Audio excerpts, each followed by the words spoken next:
The winter of 1859 in Cedar Valley, Utah Territory was a season of profound and chilling silence, a quiet that was broken not by sound but by a creeping absence.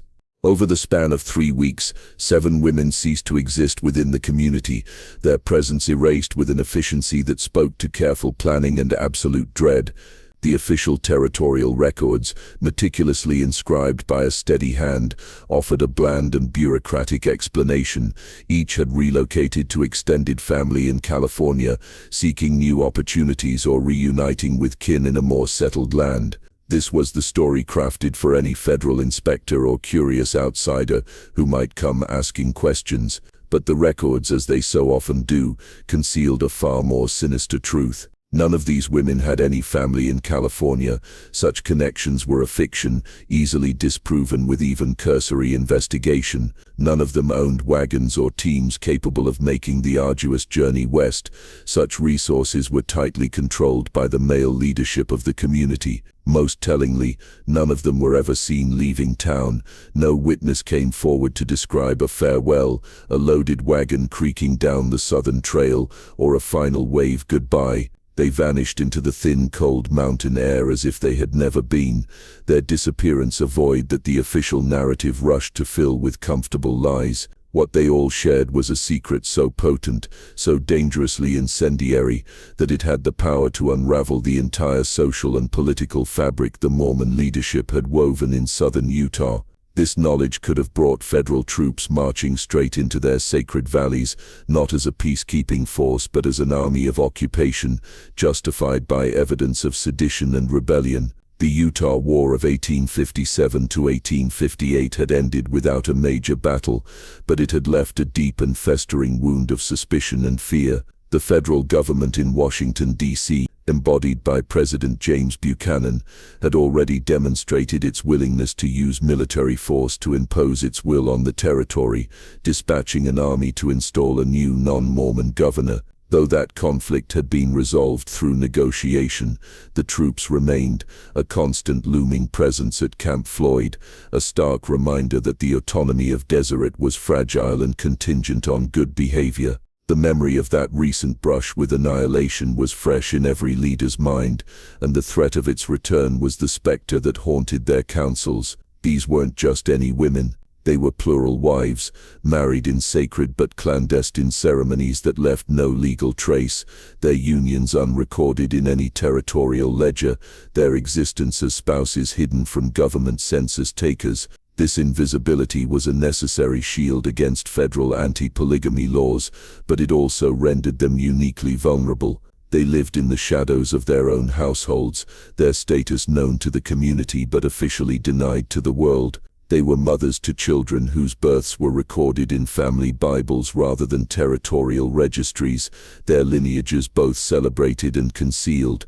This legal ambiguity, designed to protect them and their families from prosecution, ultimately made them expendable. According to a journal discovered in 1923, buried beneath the floorboards of a collapsed and forgotten cabin high in the mountains, they met a fate far grimmer than a journey west. They had been selling information about hidden weapon caches and community defenses to federal agents stationed at Camp Floyd.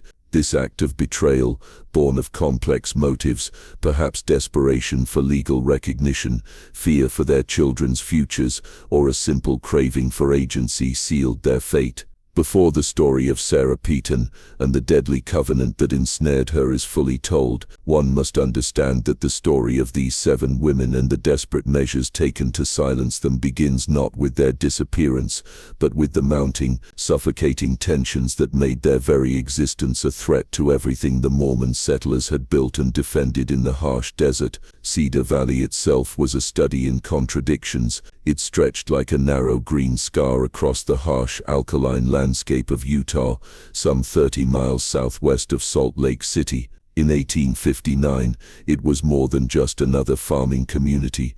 It was a strategically positioned outpost, a way station on the southern route to California. It was a place where weary travelers could find rest and supplies, and more importantly, where territorial leaders could monitor the flow of people and information through their domain. The valley bore the invisible scars of recent conflict. The shadow of the Utah War lay over it, a constant reminder that their peace was precarious. Though bloodshed had been avoided, the Federal Army remained at Camp Floyd, a mere 40 miles to the northeast, a palpable and threatening presence. Their garrison was a symbol of federal power and a clear message that Washington's patience with Mormon theocracy and isolation was wearing thin. The community, numbering roughly 300 souls, lived with this tension every day, a slow boil of anxiety under the surface of their daily routines. The man who held this fragile world together was Elder Nathaniel Carrington. At 42,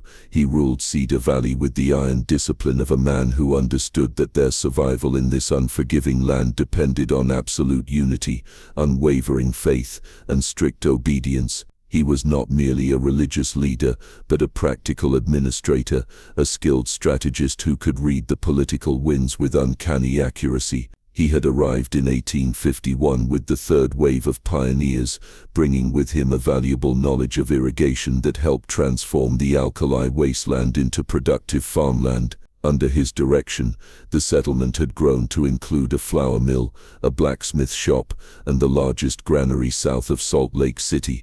But Carrington, like many of his peers, harbored deep secrets that existed far outside the community's official boundaries. He practiced plural marriage, but not the open, acknowledged polygamy that outsiders often imagined. Instead, it was a careful clandestine system of spiritual wives, whose legal status was deliberately kept ambiguous, hidden from prying federal eyes. Sarah Peaton had become his fourth wife in a secret ceremony performed by a traveling elder named Thomas Hagan in the spring of 1857. The only witnesses were Carrington's first wife, Margaret, and the silent walls of a private room. No official document recorded the union. Sarah was 23, with intelligent green eyes and a mind that set her apart. She possessed a rare gift among pioneer women: advanced literacy. Her father, a newspaper editor in Cincinnati before his conversion and migration west, had insisted his daughter receive an education equal to that of a son. This education, combined with her natural curiosity and her position as Carrington's hidden wife, granted her access to conversations, documents, and insights that most women in the territory never glimpsed. She was perfectly positioned to see the machinery of power, and this made her uniquely dangerous. The other 6 women shared similar circumstances, their lives running on parallel, hidden tracks. Rebecca Dalton, 26, was the third wife of Samuel Brennan, the man who managed the valley's crucial grain distribution. Catherine Fletcher, just 19, had been sealed to the much older Bishop Jonas Whitman in a ceremony that technically violated territorial marriage laws. Mary Lou Kensington, 24, lived as the second wife of merchant William Harper, her marriage carefully omitted from any census. Elizabeth Fairchild, 31, was the plural wife of Daniel Crawford, the valley's unofficial postmaster and keeper of all territorial communications, a man who saw every piece of mail that came in or out. Anna Sullivan, 22, belonged to the household of David Singleton, who coordinated vital supply runs to outlying settlements. Finally, there was Miriam Wallace, 28, whose husband Joshua maintained the community's small arsenal and coordinated with militia leaders throughout the region. These 7 women inhabited a shadow world. They attended religious services separately from the first wives, raised children whose official parentage was often obscured, and managed households that, for all legal purposes, did not exist. This very invisibility, designed as their protection, was what ultimately made them so easy to remove. The winter of 1858 to 1859 had been exceptionally brutal. Snow arrived early in October and clung to the ground, with temperatures plummeting far below zero for weeks on end. The isolation that normally protected Cedar Valley became a prison, cutting off contact and making everyone more dependent on each other and on the trickle of news from the outside world. It was during this long confined season that federal agents, likely operating out of Camp Floyd, began making discreet inquiries. They posed as traders, cattle buyers, and itinerant laborers, but their questions circled persistently around topics of defense, supplies, and weaponry. The first concrete sign of trouble emerged on a bitter February morning. Samuel Brennan, checking on his grain warehouse, discovered unfamiliar hoof prints in the fresh snow around the building. The tracks belonged to at least 2 horses, and crucially, neither was shod with the distinctive pattern used by the valley's blacksmith. The riders had approached under cover of darkness and had spent a considerable amount of time examining the building's exterior, its foundation, and its potential for holding more than just grain. Alarmed, Brennan immediately reported his findings to Elder Carrington. That same evening, Carrington assembled the valley's leadership council in the back room of William Harper's general store. The 7 men who gathered around the rough-hewn table, Carrington, Bishop Whitman, Samuel Brennan, William Harper, Daniel Crawford, David Singleton, and Joshua Wallace, were the unofficial government of Cedar Valley.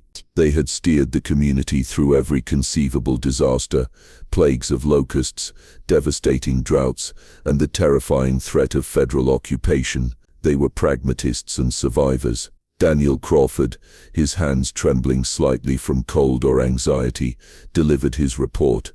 "Federal agents have been asking questions," he began. 3 men rode through Fairfield last week, claiming to be cattle buyers, but Mrs. Henderson at the boarding house overheard them discussing weapon caches and supply routes. They specifically mentioned Cedar Valley. A heavy silence fell over the room, broken only by the mournful whistle of wind through the gaps in the log walls. Every man understood the terrifying implications. Cedar Valley's arsenal, hidden in a natural cave system 2 miles southeast of town, contained enough rifles, ammunition, and gunpowder to equip the entire adult male population, and then some. Its discovery would provide the federal government with all the justification it needed to declare martial law throughout southern Utah, dismantle their local government, and impose direct military rule. Bishop Whitman, his long gray beard still frosted from his ride to the meeting, leaned forward, his voice a low rumble. "How could they know about our preparations? We've been careful. Only family heads know the locations, and we've told the women nothing that could compromise security." It was Joshua Wallace, the keeper of the arsenal, who voiced the dread that was dawning in each of their minds. "Someone's been talking," he said flatly. "Someone who knows enough to point them in the right direction, but not enough to give them everything at once. They're piecing it together." The discussion stretched past midnight. Each man turned inward, examining his own household for potential breaches. They considered and dismissed various possibilities. Careless talk among teenage boys, gossip exchanged between women over laundry, the chance that a Gentile trader passing through had observed more than he should have. But as they talked, circling the uncomfortable truth, a more disturbing and specific pattern began to emerge. Daniel Crawford reluctantly mentioned that his wife Elizabeth had recently asked unusual, pointed questions about his correspondence with Salt Lake City. William Harper recalled Rebecca Dalton inquiring about the contents of supply wagons arriving from the north. Samuel Brennan admitted that his wife, also named Rebecca, had shown a surprising interest in the locations of various storage facilities around the valley. The clues were small, isolated, but together they formed a damning picture. "It's the plural wives," Carrington said finally, his voice barely a whisper, yet it seemed to suck all the air from the room. "They move through our households like shadows. They hear conversations we forget they're listening to. They see documents left on tables. They understand far more than we've ever given them credit for." The accusation hung in the air, thick and suffocating. These men loved their plural wives. They had entered into these covenants with deep religious conviction, risking federal prosecution to follow what they believed was a divine principle. But in that moment, faced with the potential annihilation of their entire way of life, that love was eclipsed by a colder, harder calculation. Their wives' invisible status made them vulnerable to federal pressure, and it now appeared potentially valuable as informants. A silent, grim investigation began within each household. Over the following week, the men watched their wives with the suspicious eyes of counter-spies. Samuel Brennan realized that Rebecca's regular trips to collect eggs from a farm 2 miles south took her directly past the concealed entrance to the main weapon cache.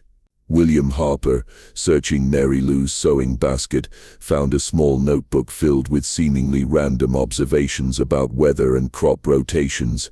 It was only when he cross-referenced the dates that he realized each entry corresponded to the arrival of supply wagons from Salt Lake City. The evidence began to accumulate, each piece small but adding up to an overwhelming whole. Elizabeth Crawford was seen in conversation with strangers during market day in Fairfield. Young Catherine Fletcher possessed specific knowledge of guard schedules that she should never have known. Anna Sullivan asked her husband detailed questions about the valley's defensive positions. Miriam Wallace showed an intense interest in her husband's militia correspondence. But it was Sarah Peaton who provided the final, irrefutable proof. On March 8, 1859, while searching through a stack of papers in his study, Elder Carrington discovered a letter in Sarah's neat, educated handwriting. It was apparently unsent, but its contents were devastating. It described, in precise and chilling detail, the layout, contents and exact locations of the weapon caches throughout Cedar Valley. It included tactical assessments, noting blind spots in the valley's defenses, estimating quantities of stored ammunition, and identifying key supply routes that could be disrupted to isolate the community. Most damning of all, it provided a detailed schedule of guard rotations and supply deliveries, information that could only have come from someone with intimate access to the leadership's most private planning sessions. Carrington read the letter 3 times, each pass confirming the horrifying truth. Sarah wasn't just casually observing, she was conducting systematic espionage. That evening, he confronted his first wife, Margaret, the only other person who knew the full truth of his marriage to Sarah. Margaret's reaction confirmed his worst fears. She had noticed Sarah's inquisitiveness, her requests for explanations of terms she overheard, her deep interest in discussions that should have held no appeal for a woman focused on household duties. She said she wanted to understand your work better, Margaret explained, her voice heavy with the weight of complicity and shock. She claimed it would help her serve as a better wife if she understood the challenges facing our community. I thought it showed dedication to your calling. She then revealed something even more alarming.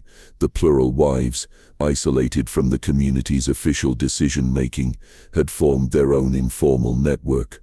During their separate religious meetings, they shared observations, compared notes on their husbands' activities, and speculated about community affairs with a sharp analytical attention that their intelligence and education demanded. They feel excluded, Margaret said sadly.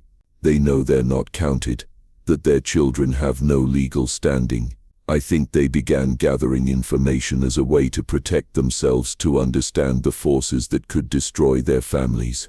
What had begun as a means of self-protection had clearly evolved into something far more calculated. Over the next several days, as the Leadership Council compared notes, the scale of the intelligence operation became clear. Rebecca Dalton possessed sketches of the grain warehouse that included details of hidden storage compartments. Catherine Fletcher had compiled a list of every community member with military experience.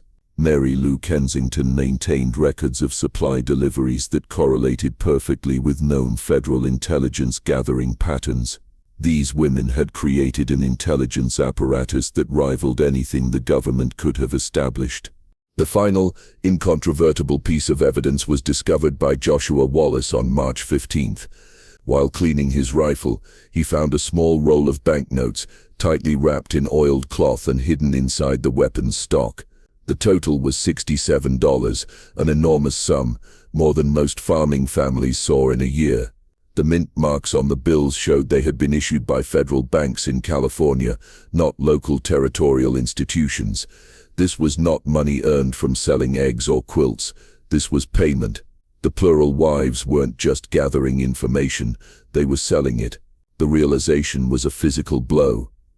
These women, bound to them by sacred covenants, had become paid agents of the federal government, betraying secrets that could lead to the utter destruction of their community.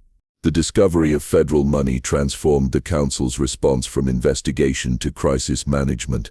Elder Carrington called an emergency meeting for March 18th, gathering the 7 men in the pre-dawn darkness in Samuel Brennan's root cellar, 20 feet underground and utterly insulated from any possibility of being overheard. The situation was now critical. If federal agents possessed this level of detailed intelligence, they could act at any moment. Worse, those agents would expect continued contact with their sources. If the women suddenly vanished, it would itself trigger the very investigation they were trying to prevent. David Singleton raised another terrifying prospect. What if they've already provided information beyond what we've found? What if federal agents know about other communities, other weapon sites? Our wives might be part of a coordinated network spanning the entire territory. Daniel Crawford, from his unique position handling the mail, provided a chilling assessment of their timeline. The patrol patterns of federal troops from Camp Floyd had changed in the last month, concentrating on areas that coincided precisely with their major supply routes and defensive positions. Someone, he said, has been providing them with very specific guidance. The evidence pointed to a coordinated federal effort to recruit these vulnerable, knowledgeable women.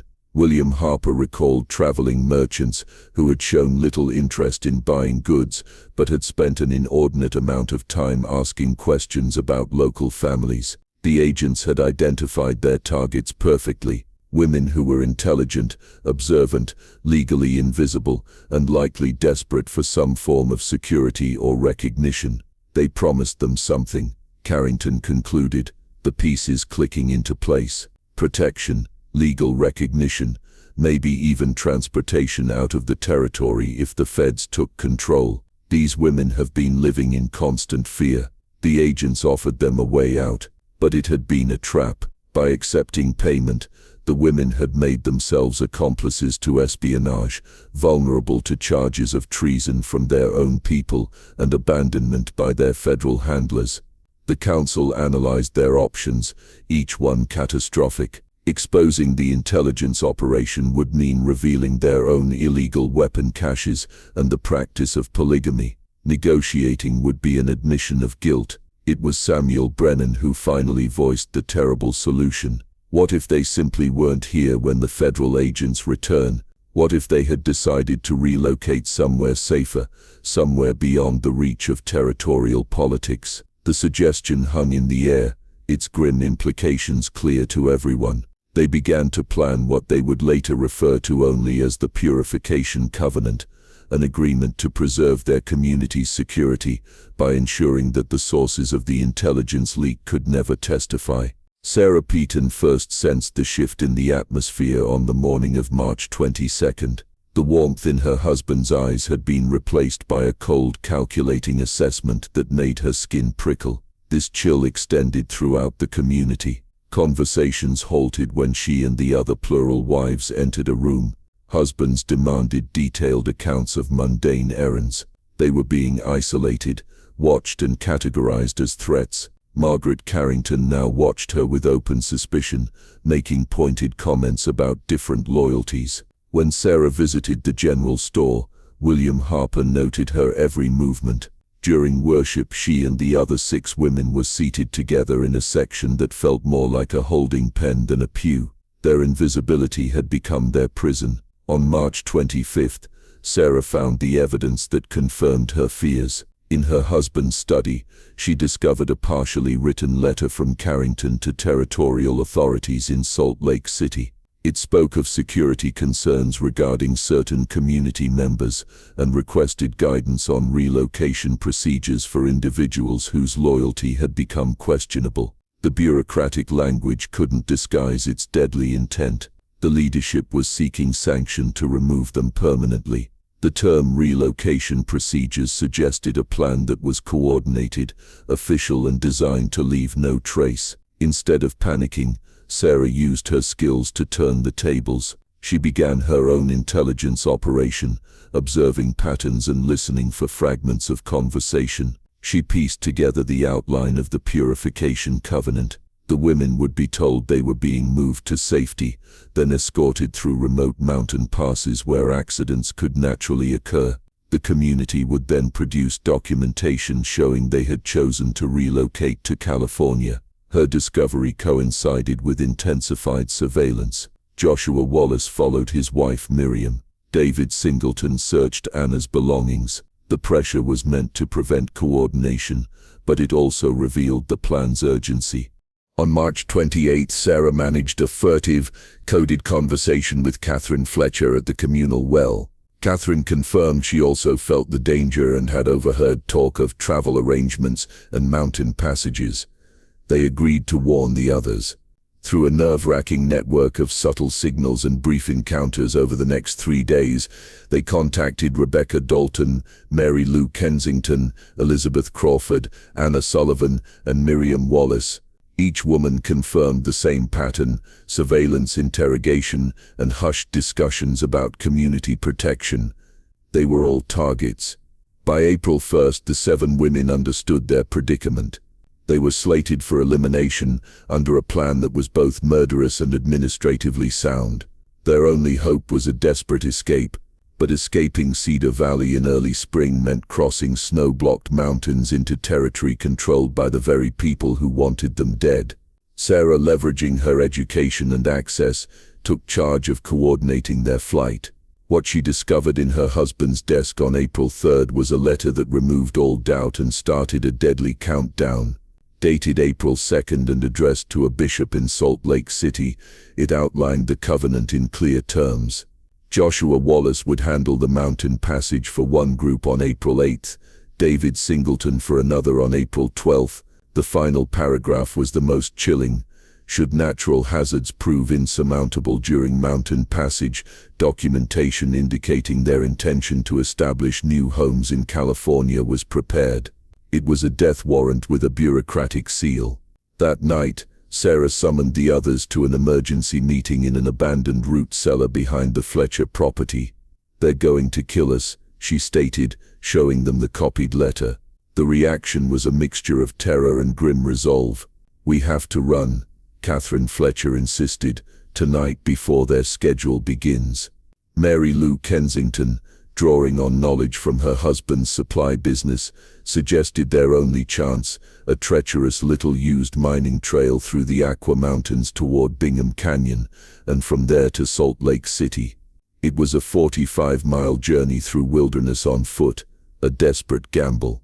Elizabeth Crawford voiced the agonizing question that haunted them all. What about our children? The choice was unbearable: certain death and their children never knowing the truth, or a desperate flight for survival with the hope of one day reclaiming or at least clearing their names. "If we're dead, we can't protect anyone," Sarah argued. "If we're alive, there's a chance." They devised a meticulous escape plan, using their collective knowledge of the valley's rhythms. They would leave separately over 2 days under various pretexts: illness, supply runs, family visits, herb gathering, and meet at a rendezvous point along the mining trail. Each would carry minimal supplies to avoid suspicion. On April 6, 1859, as a cold dawn broke, 7 women began their desperate bid for freedom. Sarah slipped away first, meeting Catherine, Elizabeth, and Anna at an abandoned mining camp. Rebecca and Mary Lou arrived soon after. They waited in the freezing darkness, but Miriam Wallace never came. Catherine scouted back and returned with devastating news. There was unusual activity at the Wallace home the leaders had gathered. Miriam had been discovered. Their timeline was now shattered. The community knew they were running. Their journey into the Aqua Mountains was an ordeal of pure survival. They fought through waist-deep snow, navigated hidden crevices, and gasped for air in the thin altitude, all while knowing armed, knowledgeable men on horseback were hunting them. Sarah's education proved vital when a spring snowstorm blocked their intended route. She managed to decipher the landscape and find an alternative path toward Park City. The physical hardship was surpassed only by the psychological terror of being pursued. The breaking point came on April 9th. Elizabeth Crawford, at 31, the oldest and weakened by years of pioneer hardship and childbirth, collapsed from exhaustion. She could go no further. The group faced an impossible choice. Sarah made the decisive, heartbreaking decision. She would stay with Elizabeth while the other four, Catherine, Rebecca, Mary Lou and Anna, pressed on for help. "Tell them what really happened," Sarah instructed. "Make sure someone knows we didn't abandon our families. We were driven out." The two groups separated, one pushing toward hoped-for salvation, the other settling into a precarious shelter in an abandoned prospector's cabin to wait for a rescue that would never come. The official record, meticulously fabricated, shows all 7 women reaching California safely. Letters of gratitude, forged with skilled penmanship, were placed in the territorial archives. But the private records tell the true story. Joshua Wallace's diary spoke of necessary actions to preserve security. Daniel Crawford's correspondence mentioned eliminated security risks. Samuel Brennan's account book showed payments to mountain guides and disposal specialists that coincided exactly with the dates of the disappearances. The 4 women who continued were intercepted on April 11th, a mere 15 miles from Salt Lake City. Their bodies were found the following spring, the official cause of death listed as exposure. Federal authorities accepted the explanation. Sarah Peaton and Elizabeth Crawford survived in their mountain cabin until their food ran out in late April. Sarah's final journal entry, dated April 28, 1859, was a testament to their fate. "Elizabeth passed this morning. I have perhaps 2 days of food remaining. If anyone finds these words, know that we were not traitors but women who discovered that invisible status makes one expendable." Miriam Wallace's fate remains the deepest mystery. Some evidence suggests she may have struck a deal, cooperating with the elimination plan in exchange for her life, living out her days hidden within the Mormon community under a new identity. The Purification Covenant succeeded in its immediate goal. The weapon caches remained hidden, the federal investigation found nothing, and the practice of polygamy continued in secrecy. But the cost was profound and corrosive. The men who orchestrated the deed were haunted men. Joshua Wallace drank himself to death within a few years. Samuel Brennan sold everything and fled to California. Daniel Crawford was tormented by nightmares. Nathaniel Carrington left Utah on a mission and never returned, dying in Philadelphia after a deathbed confession of necessary evils to his first wife, Margaret. The community of Cedar Valley itself withered and died within a decade, its spirit broken by the dark secret festering at its core. The story of the 7 women of Cedar Valley is a stark historical lesson in how the invisible, the legally erased, can be made to disappear completely. Their truth buried under layers of official lies, only to whisper their story from beneath floorboards and from within forgotten journals, waiting for the world to finally listen.